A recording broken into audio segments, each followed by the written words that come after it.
Hello guys, मेरा नाम है गौरव कुमार और आपका स्वागत है the king of the darkness में। आज मैं आपके लिए लेकर आया हूं एक ऐसी सिहरन पैदा कर देने वाली सच्ची घटना, अधूरी आत्मा की परछाई।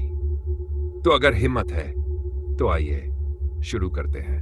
घटना की शुरुआत ये बात उस समय की है जब मैं कक्षा 9वीं का छात्र था और एक सरकारी स्कूल में पढ़ाई करता था।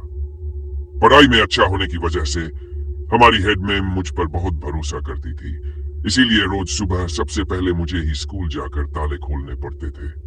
सुबह का माहौल हमेशा अजीब सा लगता था। सन्नाटा इतना गहरा कि हवा बहने की आवाज भी साफ सुनाई देती थी। चारों ओर पुरानी दीवारें, छत से झूलते मकड़ी के जाले और खाली क्लासों का भयावह सन्नाटा। उस दिन भी मैं जल्दी स्कूल पहुंचा, ऑफिस से चाबियां ली और एक एक कर कमरे खोलना शुरू किया।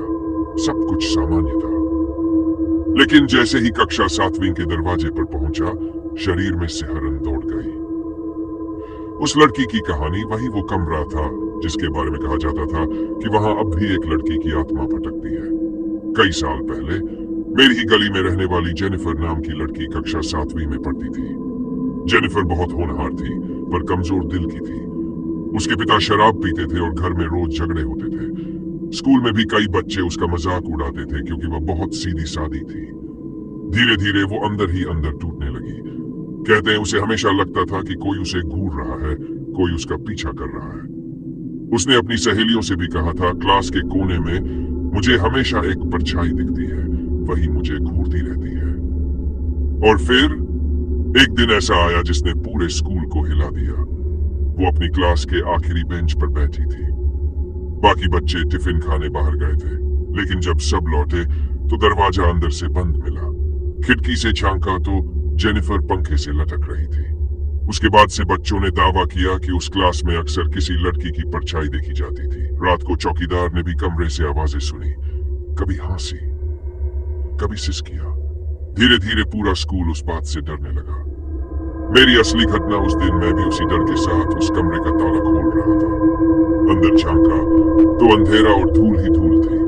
दिल जोरों से धड़क रहा था, लेकिन मैंने दरवाजा बंद किया और अपनी क्लास की ओर बढ़ गया जो छत पर थी। जैसे ही मैंने 9वीं का दरवाजा खोला, कोने में मुझे साफ दिखा वही लाल आंखों वाला काला साया। वो मेरी ओर टकटकी लगाए खड़ा था। मैं घबराया, लेकिन किताब खोलकर खुद को संभालने की कोशिश करने लगा। तभी अचानक पीछे से टक टक टक कदमों की आहट आने लगी। मैंने कांपते हुए पलट कर देखा। वो काला साया धीरे धीरे मेरी ओर बढ़ रहा था। उसकी आंखों में गुस्सा था और तभी उसके पीछे एक और परछाई दिखी। वो जेनिफर थी। उसके होंठ हिल रहे थे पर आवाज बहुत धीमी थी, मैं अधूरी हूं, मुझे मुक्ति दो। अचानक खिड़कियां अपने आप जोर जोर से बंद होने लगी। कमरा हिल उठा और वो दोनों परछाइयां अब मेरे चारों ओर घूमने लगी। मैं डर के मारे चीख पड़ा और भाग निकला।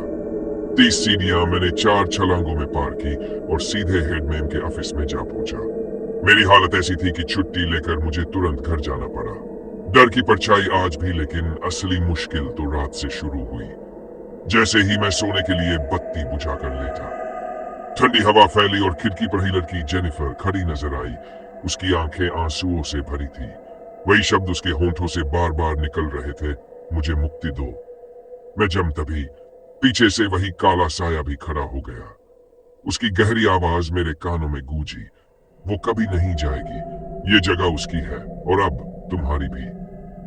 आज तक जब भी मैं सोने जाता हूँ, वो परछाई मेरे सपनों में सामने खड़ी मिलती है। कभी रोती है, कभी हंसती है और कभी बस खामोशी से मुझे घूरती रहती है। अब सवाल यह है, क्या वो सच में कविता क्यूरी आत्मा की परछाई थी या फिर कोई और अंधेरी ताकत उसके रूप में मुझे डराने आती है? लेकिन दोस्तों, असली सच्चाई तो इसके आगे छुपी है, क्योंकि जो मेरे साथ अगले दिन हुआ वो और भी ज्यादा खौफनाक था।